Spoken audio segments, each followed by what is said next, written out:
starting with our multi-sim schematic. We have C4.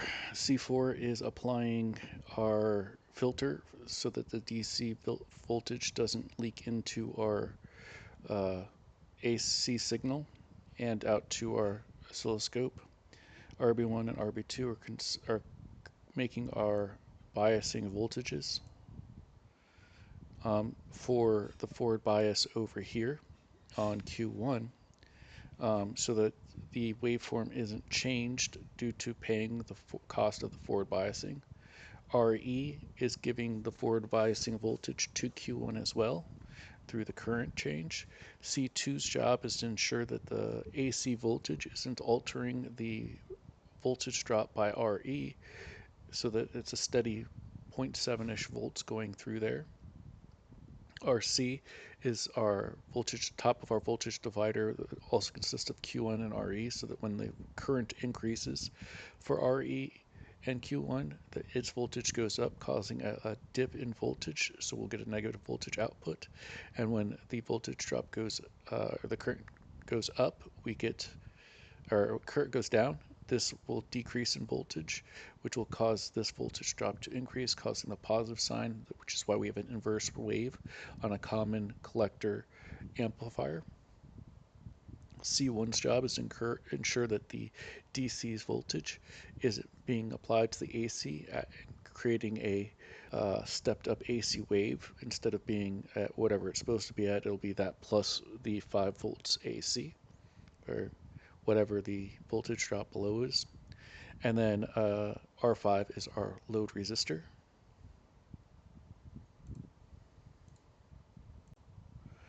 When we run our oscilloscope with the waveform input, we end up with a waveform that is 180 degrees out of phase, with a peak voltage of 309 millivolts for the output, and the input has a peak voltage of 9.949, which is about 10 millivolts, as we intended, with an inverted phase shift.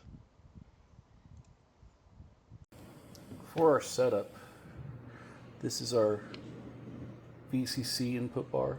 We have it jumped over to here, this bar, and then over to this bar. This in turn will feed the 100 k ohm resistor here and the 470 ohm resistor here, and then go down through here through the 47 k ohm resistor, and then we have our ground bus here, jumped here and jumped over to here, feeding the bottom of the 220 microfarad capacitor. This resistor right here, which is the 100 ohm resistor that is off the emitter of my transistor. The 470 ohm resistor is hooked up to the common of the emitter, and then the voltage divider between these two resistors is up to the base. Also hooked up to the base will be my input signal off the capacitor that is 10 microfarads, which is right here. This actually is one further step down where my input signal will go. Over here, my output is coming off the common of the transistor and goes through the 47 microfarad capacitor and then through the 1 k ohm resistor for an output over here. Once we have our basic circuit set up, we went and put our power VCC in this portion, in this bar right here, and our ground in the second bar over here,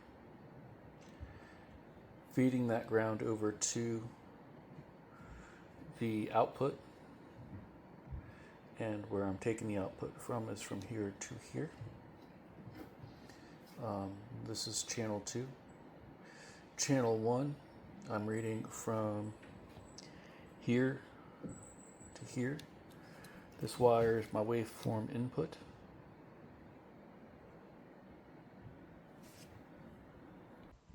Looking at our wave gen, we start with our AC waveform that we're going to be using for our input.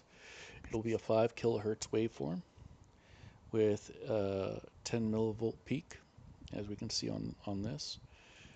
On our supply side for our VCC, we have 5 volts DC going in for our VCC. Going to our scope, we end up with a